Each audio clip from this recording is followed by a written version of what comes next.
Impressionism is the name given to a style of painting that developed in the 1870s in France. It spread throughout Europe and the places where oil painting was practiced in the world. Despite the popularity of Impressionism among art lovers in the 20th century, the movement was so revolutionary at its inception that, among its detractors, it was denounced and ridiculed. Meanwhile, its appeal among young supporters contributed to the birth of the avant-garde. To understand the revolutionary nature of Impressionism, it is necessary to contextualize the style within the official artistic life in France, as well as within the broader societal framework of new developments that can be broadly grouped under the umbrella term modernity. I'll start with the former before returning to the latter. Modernity refers to those changes in society that more or less parallel the rise of industrialization. These include the march of science, technology, liberalism, secularism, individualism, and urbanization. An important social change was the simultaneous development of both the middle class and the proletariat class, quite distinct but also intermingling more in the new urban landscapes and new forms of leisure open to all. Modernity in all these aspects continued to develop almost exponentially in the 20th century, but it remains largely an outgrowth of the changes related to industrialization that began in the 19th century. Having given that general overview of life at large, I would now like to zoom in just a bit on the art world in France more specifically. Despite the proliferation of art galleries in the 19th century, the art world was still highly institutionalized. What I mean by that, first of all, is that the path towards a career in art began with attendance at the École des Beaux-Arts in Paris, where artists received a traditional training before hopefully being accepted as full members into the Académie. One could certainly be an academician in the genre of landscape painting, but history painting with a high level of finish, that's to say, in a tight-brushed, sort of photographically real style, was still considered the most prestigious. The Académie, for over a century at this point, had also been sponsoring an annual art exhibition known as the Salon. To have artwork exhibited at the Salon, artists had to either be full members of the Académie or had to submit their work to a jury. Visiting the Paris Salon was a cultural event whose low entry fee invited viewers from all classes of society, and whose importance as a form of entertainment is hard to understand for us in this post-electronic era. For this reason, artists were very eager to show their work there, so many, in fact, that the jury was forced to deny an exceptionally high number of artists in 1863. Strength in numbers, however, led to a protest on the part of the rejected artists. France's leader at the time, Napoleon III, basically decided to let the public decide for themselves, and made provisions to open, beside the official salon, a salon des refusés, meaning salon of the refused work. While this pivotal event is always mentioned in conjunction with the history of Impressionism, there is enough for a whole other video on the Salon des Refusés, the early work of Edouard Manet in particular, and the art of the 1860s, and so that won't be covered here. Strictly speaking, Impressionism is a bit different from Manet's realism in the 1860s, and begins with artists like Monet and Renoir, who, although influenced by Manet, moved his style in a new direction and ended up influencing him, so that Manet often adopted a distinctly impressionistic style in the 1870s.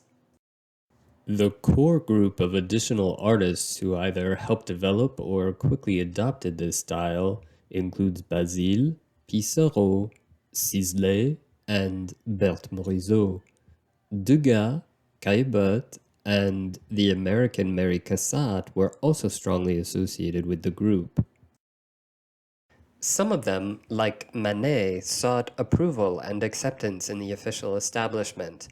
Others attended minor art schools, basically paying a small fee to paint from the live figure and receive some feedback or instruction at the studios of established artists. a bunch of the core Impressionists met directly or indirectly through such private studios. Monet and Renoir had trouble finding success in the form of admittance to the salon or patrons. In 1869, they were starving artists in their late 20s, about 10 years younger than the trailblazer Manet. Monet, who had a mistress and a young son, asked for monetary assistance from his fellow artist Basile, who came from an affluent family and was an important early supporter of his painter friends. What the Impressionists had in common with their immediate predecessors, the Realists, is their interest in capturing the essence of the real world. This is also something that makes them very different from the more expressive abstract artists of the late 19th and early 20th centuries. Perhaps we can begin to define the Impressionist style, both how it set them apart from the Realists in the vein of Courbet or even Manet, and how it anticipated modern abstract art by looking at where it all began. For Impressionism proper, although one might find examples of the style in the second half of the 1860s, some scholars have noted that a series of seminal works were painted in 1869 at La Grenouillère by Monet and Renoir. The two friends brought their paints and easels to a waterside retreat with a floating restaurant called La Grenouillère. Working outdoors from life was both a traditional and completely novel approach at this time. To explain, realistic landscape painting, that's to say, something that looks roughly photographic, had developed in Europe during the 1400s, and landscapes were prized in their own right, especially in Holland, by the 1600s. To achieve a naturalistic rendering of the landscape, artists necessarily sketched on the spot with charcoal, chalk, and ink. Transportable watercolors became popular by the 18th century and really took off in the 19th century. Even small oil-on-paper sketches started to appear from the late 18th century. However, by the middle of the 19th century, new technology allowed for a small revolution in oil painting. Tube paints offered artists pre-mixed pigments that could be mass-produced and easily transported. I should rewind and explain what I mean by pre-mixed.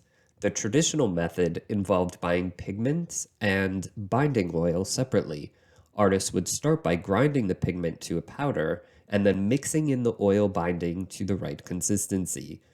Of course, the tube paints, which, by the way, came in a broader array of colors, could be further thinned with oil, turpentine, or another medium to achieve a more fluid consistency or more transparency. Painting on the spot in oils, as Monet and Renoir did, was really only possible because of the transportability of the novel tube colors. There is another word for painting on the spot outdoors. It is a French term, plein air painting, or painting en plein air. In some texts, Impressionism is almost synonymous with plein air painting, although it had already started to accelerate in the generation before the Impressionists with the Barbizon school of realist French landscapists, and it continued among the following generations of artists who were influenced by them. And that takes us back to our outdoor easels at La Grenouillère. What Monet and Renoir painted there that day were not necessarily intended to be finished paintings. In fact, as I started off by saying, there was a traditional aspect to this approach, and it would involve creating a sketch on the spot. The sketch might be more colorful if the artist used tube oil paints rather than a monochrome drawing medium like red chalk or ink. The colors in Monet's paintings are piercing, especially that bold electric blue, but the painting was considered a preparatory sketch, or ébauche, nonetheless. Monet, like so many who came before him, planned to bring his ébauche or series of ébauches back to the studio, where he would paint a more grandiose, more finished outdoor scene, not en plein air, but à l'intérieur. Instead, the sketchy-like nature of these works came to be valorized in its own right. There is another reason to paint outdoors besides copying form, and that is to really try to capture the effects of light and atmosphere. In fact, Manet's stated purpose in the early 1860s was to invest painting with a new vitality by studying the unique effects of outdoor light in a fresh way. However, he actually continued to paint large works in the studio.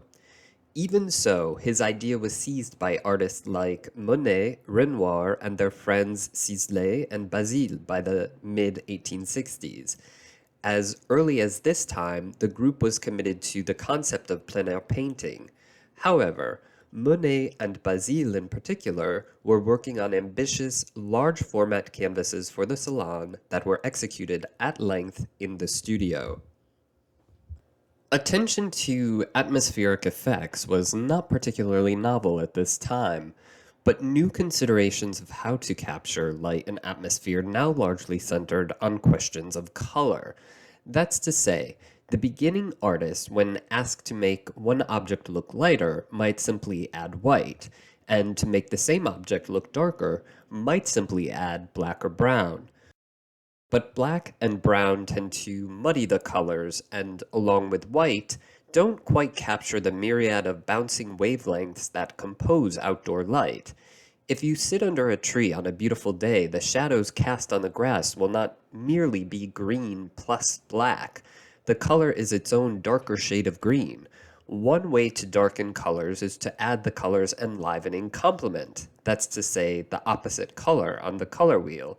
The color opposite of green on the color wheel is red, and the right mix of red and green offers the artist one means of achieving a darker version of the same green that appears in the sunlit areas of grass.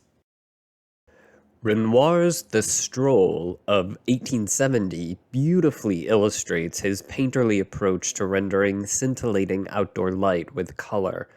Notice how the clothes of the man proliferate with so many patches of different colors that it's almost difficult to determine the local color of the pants. And look too at the various colors that the painter has dappled across the sunlit, flooded path. You wouldn't expect such an approach to evoke outdoor vision so naturalistically, and it's important to remember that Impressionism, although revolutionary in approach, retained the extremely traditional commitment to depicting a real-life experience as closely as possible. Implicit in this idea of working outdoors and paying attention to light and atmosphere, never mind a scene unfolding with people on the river, is the notion of capturing a moment. To do so, the artist had to work quickly and not be overly particular about smooth transitions and blending. Only the essence was important. This is one of the primary characteristics of Impressionism, and in fact, gives the movement its name. The artist strives to capture the impressions of a fleeting moment. And working quickly from life lends itself also to the second most distinctive stylistic feature of Impressionist painting. This is the visible brushstroke, typically in the form of a fleck shape, sort of documenting artists' quick actions with their hands. Furthermore, the colors that were laid down in these flecks were often pure colors. Working quickly to seize a fleeting moment, artists wouldn't spend a lot of time mixing colors on the palette. Instead, they might select a tube color that best matched their impressions of the scene and apply it directly to the canvas. Because oil colors are slow-drying paints, mixing might happen directly on the canvas, as a loaded brush was streaked across or flecked next to another wet area of color. The thinner the paint on the brush, the more it will mix with the underlying color, although heavier daubs of paint can often effectively sit opaquely on any underlying thinner areas of paint. If you've heard of the coloristic versus linear or design-based approach to representational painting, this is the coloristic approach in its most extreme form. Indoors or outdoors, Impressionism takes a direct approach to painting. As my earlier descriptions about setting up an easel and working outside suggest, there was no preparation, no preparatory designs or carefully planned color schemes. This doesn't mean the artist had no eye for composition. It just means that the composition took form on the same canvas that would develop into the finished work. In any case, it is not uncommon to see patches of pure color. In general, Impressionism prefers lighter hues, brightened by outdoor sunlight. As noted, there is an avoidance of black and brown for shadows, although these may certainly be used as colors. That's to say, if someone is wearing a black jacket and top hat, black is effectively the color of the attire. There is an emphasis on the quality of light itself, and following from this, a striving to capture atmospheric effects on the canvas. Often, the atmospheric effects are so well captured that the works look convincingly three-dimensional despite the brushwork that draws the viewer's attention to the surface of the canvas. It's hard to render this in a video, but if you stand close to an Impressionist painting, you may find yourself appreciating the subject but also distracted by the textures and vivid colors created by the flecks of paint. If you squint your eyes so that the painting blurs a bit, those material surface effects tend to disappear. However, to best experience the effects of atmosphere and space, I'd suggest looking at the paintings from farther and farther away, even across the room. It's hard to believe that the same paintings whose irregular mottled surface made them look so sketchy actually achieve a superlative degree of naturalism. In addition to these stylistic hallmarks of Impressionism, we should note the preference for open compositions and for unusual visual angles, and unusual framing, or cropping, as we might call it. Although some scholars consider this word to be technically a misnomer since the artist hasn't cut down his composition, he is the one framing it. On the other hand, I think it's fair to say the artist may be cutting something out of the picture field that would traditionally not be cut out there, like half a person. These stylistic choices were influenced in part by photography, a new invention that was only a few decades old at that time, and in part by Japanese prints. The recent European interest in Japanese arts and culture in general is known as Japonism. The influence would become more apparent in the later 1880s and 90s. Thematically, the Impressionists preferred everyday life subjects, which in a world where change was accelerating every day, truly reflected contemporary life. The Impressionists spent much time in Paris, which was full of bustling vitality. One of the first ancient European cities to modernize, Paris had recently undergone a dramatic transformation. During the reign of Napoleon III, a public works program was commissioned to the Baron Haussmann. It included the controversial demolition of historical, picturesque medieval neighborhoods that were also overcrowded, unsanitary, and crime-infested. Wide avenues and boulevards opened up throughout the city, with sidewalks for foot traffic and pleasure strollers, as well as large, beautiful public squares. You'll further note in this image by Caillebotte the typical Haussmannian apartment buildings, which are designed to fit into the triangular spaces where avenues converge, as well as create a uniform ashlar facade along the long boulevards. More than ever, the city became a playground, with cafes, cabarets, restaurants, and the brand new department stores. Especially created or expanded parks and public gardens invited recreation and relaxation in a green space. The city limits of Paris more than doubled in size through the annexation of the 11 surrounding faubourgs, or communes, including the famous Montmartre with its Moulin Rouge. Thus, new neighborhoods took shape.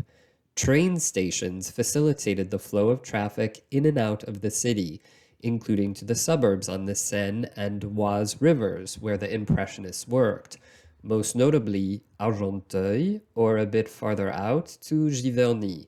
Even farther out on the same train line, one reaches Normandy, whose beaches and port cities like Trouville, Honfleur, Deauville, Dieppe, and Le Havre also attracted artists. These are the main locations for Impressionist artwork, which often takes a documentary approach to local scenery. Cézanne also worked extensively in the south of France, in the region of Provence, especially in L'Estaque. Country landscapes probably feature most prominently in Impressionist art. But although this may seem like an old-fashioned subject, the landscapes have a markedly contemporary feel attributable to far more than their style. This is because these landscapes almost always feature some elements of human civilization, and they are not the peasants and shepherds and windmills of yore. Instead, they are the smokestacks of industry and transportation, which blacken the clear country air. It's an invitation for artists, the desire to capture the effects of smoke in the sky, to play with color, and to design novel compositions.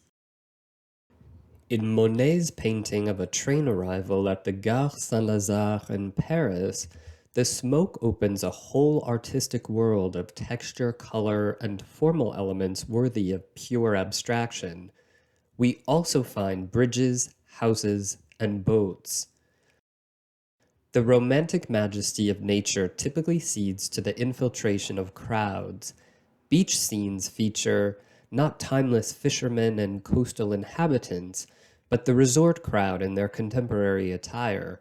In other words, people seeking leisure or an escape from the growing metropolis. Even grassy hills and flower fields are animated by visitors, often women with children, as is the case in this painting by Berthe Morisot. And this was also because the male painter's partners and son, as in the case of Monet, would accompany them on their painting excursions. With the exception of Degas, most Impressionist paintings are as light in subject as they are in tone. However, they also often tend to the aloof and analytical, like a documentary photograph. The contemporary life recorded by the Impressionists is faster paced than ever before. It is ebullient, busy, and buzzing, and the attempt to capture the vitality of these fleeting moments is perfectly served by the energetic, lively brushwork of the artists. Stylistically and thematically, we can identify many works that are truly impressionistic by the late 60s and early 70s. But how did the group coalesce, and how did they gain any recognition? The truth is that meaningful recognition, the kind that brings money, would be a long time in coming to artists like Monet and Renoir in particular, but we can still trace the development of the public face of Impressionism. Impressionism did not receive its name until a few years after the Grenouillère paintings, but another major upheaval in the history of France affected the artist shortly after 1869. This was the Franco-Prussian War of 1870 and the subsequent civil war in Paris from 1870 to 71. The artists either left the region or fought. Basile was killed in combat at the age of 28, a terrible waste of artistic potential, but also a loss of an important patron of the early Impressionists. As for the others, Manet returned and helped Monet find a house in the aforementioned Argenteuil, just outside of Paris on the Seine River. Renoir, who had been discharged from the army and found a room to rent in Paris, frequently visited. Degas, who served in the artillery during the war but left Paris during the Civil War, actually spent much of 1872 in Louisiana, but returned to Paris by the spring of 1873. Pissarro returned from Britain to spend the summer of 1872 painting with Cézanne in the Parisian suburb of Pontoise, a bit farther to the northwest of Paris than Argenteuil. The group formed an association of independent artists called the Société Anonyme Coopérative d'Artistes by the end of 1873.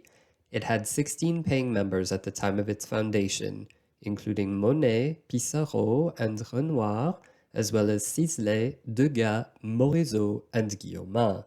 Their stated objective was to organize open exhibitions without jury or prizes in which each member can exhibit his own creations.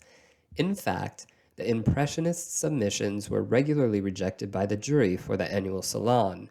The art establishment really viewed their unconventional canvases as unfinished artworks and could not conceive of exhibiting them side by side with the more accomplished works upheld by the institution. The photographer Nadar let them use his studio on the Boulevard des Capucines free of charge for their exhibition, An additional 14 artists exhibited, but Manet was conspicuously absent. A bourgeois without financial hardships, he had already gained some patrons and support in the 1860s, and continued to try to cultivate an official career at the Salon, despite multiple refusals. The show opened in April of 1874.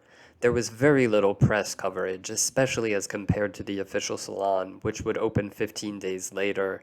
The reviews that appeared were largely hostile, although famously the critic for Le Charivari derisively used the word Impressionists in his title. Like so many labels that stuck to modernist movements, it was a pejorative term, although it was derived from one of Monet's paintings, a work called Impression, Sunrise, from 1872. The artists hardly embraced the term for their group, but it caught on through repetition among critics. Jules Castagnary, a supporter, stated, "They are impressionists in the sense that they render not the landscape, but the sensation produced by the landscape." The number of visitors to the exhibition was quite modest, but many of the artists made sales. Monet's Impression Sunrise sold for 1,000 francs. It hangs in the Musée d'Orsay in Paris today and is worth around $100 million. Even so, the results were so poor that the society voted to dissolve itself. It wasn't over yet, however. There was a second exhibition, promoted by the art dealer Durand-Ruel by 1876, and a third show in 1877. By the fourth show in 1879, several of the most prominent artists were absent, including Cézanne, Renoir, Morisot, Sisley, and Guillaumin. There were another four shows in the 1880s, which continued to feature work by Degas and Cassatt, most notably, and some of the core group returned. But by the final show in 1886, the most groundbreaking style was pointillism, best represented by Seurat and Signac, and to which Pissarro became a convert as well as an influence. Manet died with some renown, especially among the avant-garde artists, at the age of 51, of complications from syphilis in 1883. Others, like Monet, Renoir, and Degas, lived long lives and finally achieved recognition. Berthe Morisot, who had married Manet's brother, turned away from her painting career to focus more on her domestic responsibilities, but Mary Cassatt, an American who befriended Degas, was an independent woman who rejected a family life and contributed to moving Impressionism into a more marked modernism. While there are many other artists who worked in the Impressionist idiom, the style came to the US through artists who studied in France, such as Theodore Robinson and Childe Hassam. American Impressionism is a unique area of study for some scholars. Although the information thus far gives a basic understanding of Impressionism as a painting style, I would like to show more works that exemplify its key traits while also introducing more individually the core members of the Impressionist group, but in broad strokes only. After that, I'll conclude with a very brief discussion of Impressionism within the modernist narrative. It would make sense to start with Manet, since his work of the 1860s might be considered proto-impressionist. His typical stroke is fluid and achieves broad patches of color without the flecking and without the same effects of light and atmosphere that characterize Impressionism. The painting of 17th century Dutch artist Frans Hals often prefigures Manet's loose, dashing manner. After the Prussian War, the Impressionist influence is often evident in the lightening of his palette, the occasionally more staccato brushwork, and more daring mixing of disparate colors. More than landscape painting or even outdoor painting, Manet, who was also a provocateur, particularly gravitated towards modern life subjects and figure painting. A beautiful example of a work that marries the lessons of Impressionism to his own unique approach to painting is Chez le Père Latruy from 1879. As was typical of Manet, painting from life meant that he would occasionally work for hours or days, only to scrape off the paint and rework the surface. And yet the result bespeaks only spontaneity and freshness. The overall effect is both lyrical and vivacious. The color harmonies are both subtle and exquisite. This is Manet at his best. Degas was only 2 years younger than Manet and likewise created some important works in the 1860s, before Impressionism. Degas was closely associated with the Impressionist group, that's to say, the various associations of artists that exhibited together from 1874 to 1886. He was also a close friend of Mary Cassatt. However, his style is quite distinct from Monet, Renoir, Sisley, Pissarro, and the others. He was almost never interested in landscapes and outdoor scenes, except for depictions of the racetrack, where the true subject was the horses. Another subject of predilection was ballet dancers, and he created a famous sculpture of a young ballet dancer as well. Renoir also tried his hand at sculpture, but Degas' dancers, horses, and jockeys are better remembered. Yet another subject associated with Degas, what might be called peephole depictions of women dressing, bathing, and otherwise grooming themselves. More than any other Impressionists who treated the Parisian nightlife, he was a precursor to Toulouse-Lautrec, not only in terms of his experimental style, but also in tone. He showed a bit of the underbelly of modern city life. He worked frequently in pastels, and although he wasn't the only Impressionist to do so, his pastels figure prominently among his important works. Monet is probably the best known of the Impressionists, and this is fair. His influence is foundational in the germination of the quintessential Impressionist technique. His output is prolific, and although his style didn't evolve in a profound way, his body of work proved that the exploration of the effects of light and atmosphere offered a vast horizon for the artist, as well as a source of engaging visual contemplation for the viewer. Success didn't come quickly to Monet, but the high quality of his innovative work always gained him some support and patronage. By 1890, Monet was able to buy the previously rented house in Giverny that he had moved his family into in 1883.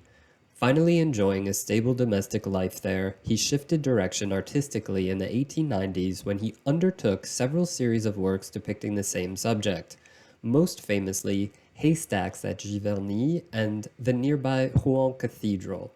He aimed to show how the changing effects of light and atmosphere at different times of day, in different weather conditions, and in different seasons completely altered our perception of the same object. At Giverny, Monet also developed an interest in designing the gardens, which expanded and became more elaborate as his paintings fetched higher prices. He eventually added a pond that featured a Japanese bridge and water lilies, which, during the last 20 years of his life after 1899, he painted over and over again from different angles and at different stages. These works retain strong stylistic affinities with Impressionism, but the sense of deep space and atmosphere start to disappear in favor of close-up framings of the subject, whose form and color are increasingly simplified and abstracted. The large format of the most ambitious of these works necessarily affected the nature of his brushstroke, which could no longer be applied in small flecks. Pissarro was the oldest of the group, 2 years older even than Manet, but his art developed from something typically more deliberate to something more spontaneous under the influence of the 10 years younger Monet in the early 1870s, and then something more structured again under the influence of Cézanne in the later 1870s. His work, though highly naturalistic, became increasingly experimental, and he was one of the few Impressionists to fully adopt the pointillism of Seurat and Signac, although he returned to his earlier style while continuing to paint in the 1890s, while in his 60s. His son followed in his footsteps as a painter. Renoir went through a few stylistic changes despite a unique sensibility and tendency towards certain themes that make his work particular to him. Renoir may be the softest of the bunch. His palette can feel warm, light, and embracing, just as his brushwork, though spirited, can somehow feel feathery and evanescent. Everything kind of melts into something pretty and less tangible. Even so, sometimes his gently uniform surfaces yield to bold compositions and colors. Feminine subjects abound in his works, whether female nudes, maternal images, particularly after the birth of his children, or genre pictures focused on young ladies. His most famous work, the Dance at the Moulin de la Galette of 1876, was intended as something of a showpiece at 5.5 feet wide and 4.25 feet high. While painting such masterpieces, however, Renoir remained poor, and this particular work was bought by his friend Caillebotte. By 1878, he tried a new tack, successfully submitting a painting to the Salon and then fulfilling a handful of commissions. An emphasis on line and design visibly returned to such works as The Luncheon of the Boating Party, painted from 1880 to 81, at a similar scale to the Moulin de la Galette, although this work otherwise remained in the Impressionist spirit.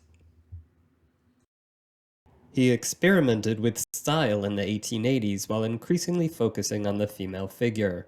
Approaching age 50 in 1890, he married and then had a second son in 1894, but ultimately ended up devoting his brush to suggestive pictures of his second son Jean's nanny, Gabrielle. He lived long enough to finally enjoy great renown as an artist in the early 20th century. Sisley, who met Monet, Renoir, and Basile in Glaire's studio, had a style that came very close to Monet's. Outdoor scenes are his specialty. Berthe Morisot is pictured here by Manet around 1870, when she was in her late 20s. The words of Huysmans regarding her work ring true. Hasty sketches, delicate, even charming in tone. Her subjects varied. She particularly excelled at outdoor country scenes and domestic interiors that featured women and children. In fact, being the mother of one daughter, Julie, was an important part of her identity as a woman. Cézanne's approach in the 1870s, even as he adopted Impressionism and landscape subjects, always tended a bit towards the proto-cubist, and this geometric approach, which accelerated in the 1890s with an increasingly broad, flat brushstroke rather than the typical Impressionist fleck, strongly influenced artists like Picasso. Cézanne's carefully arranged still lifes, a subject not explored in depth by other Impressionists, are noteworthy in his body of work. The painter who had had difficulty finding a direction and had lacked confidence certainly secured his place in the history of painting. Cassatt, the only American in the group, tended towards depictions of women, as had Morisot from a female perspective and Renoir from a not always distinguishable male perspective. She moved her work to a flattening, more modernist idiom under the influence of Japanese prints, as she also became a printmaker herself. Caillebotte, as a young man, received an inheritance at his father's death that permitted him to live without an additional income and to dedicate himself to his numerous interests, including painting. By that time, he had already served in the Franco-Prussian War and attended the École des Beaux-Arts for a short time. Shortly after his father's death in 1875, at age 26, his now well-known Raboteur was rejected by the Salon jury. It typifies the carefully constructed nature of his work and has a more finished quality regarding the brushwork than the Impressionists. But like them, he depicted contemporary society in a unique way, with a careful attention to natural light but with no social, political, or moral messages. Never again aspiring to official acceptance, Caillebotte joined the so-called Impressionists for their second exhibition. He then coordinated the following third Impressionist exhibition, where he also exhibited the next year and 3 more after that. Caillebotte supported the Impressionists at a time when they were having difficulty making sales by buying their works. At the time of his premature death in 1894, his collection included almost 70 Impressionist works by Manet, Degas, Monet, Renoir, Pissarro, Sisley, and Cézanne, which he bequeathed to the French state. By that time, officials were ready to accept them for the Luxembourg Museum, which was a stepping stone to the Louvre, although due to the lack of space, they only took about 3/4 of the works. Those were on display for the public by early 1897. The works appear today in the Musée d'Orsay, a cousin to the Louvre that houses artwork from about 1848 to 1914. As has become clear by this point, the individual styles of the Impressionists often developed in new directions during the 1880s and 90s, when artists who emerged with their own unique styles during these decades are often labeled post-Impressionists. Among them are the Pointillists, whom I mentioned several times already, Toulouse-Lautrec, Gauguin, and Van Gogh. While this video still leaves room for an even deeper dive into Impressionism, some of the outstanding paintings, and the lives and artwork of the individual Impressionists, I'll end with a brief word on Modernity and Modernism. The term modernity, as used by the poet and writer Baudelaire, who was a contemporary of the Impressionists, essentially entailed treating modern subjects. We have seen how the Impressionists brought the modern world to life. 20th century modernism involved an increasing abstraction of subject matter and an attention to the physical materials of the art object. In painting, this means the flat canvas and the paint on it, rather than the content, matters. Because Impressionism remained quite tied to its subject matter, and also, especially during its inception, to a naturalistic portrayal of the real world, some scholars consider it to be the last major pre-modernist art movement. On the other hand, because Impressionism, more than almost any movement in painting before its time, draws the viewer's attention to the surface qualities of the painting, almost at the expense of the subject, other scholars consider it to be the first modernist movement. Whether canonically modern or not, Impressionism was a necessary step on the modernist trajectory due to the impetus it gave to its many successors, who could only go further down the path of abstraction and painterly effects. I hope you have a chance to enjoy some Impressionist works in person.